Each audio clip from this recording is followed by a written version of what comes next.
Good morning, Sir Leo Arcayos. My name is Henry H. Lagay Jr. from Section is 1H.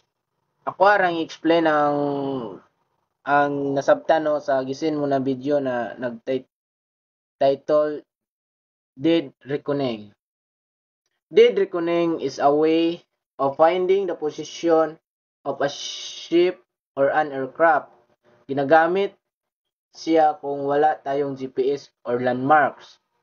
Sa Bisaya pa, mura mura ra siya pag-compute sa imong location gamit imong last position, speed ug direction. Example, kung ni-travel ka og 2 hours padulong north at 10 knots, pwede nimo ma-estimate asa nakaabot ang barko. Pero dead reckoning is not always exact. Maapektuhan siya sa hangin, current ug error sa compass. So importante nga i-check gihapon with other methods like GPS or celestial navigation.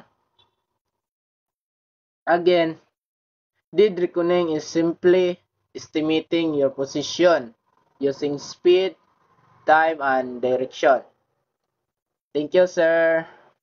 That's it. More ato akong nasabtan.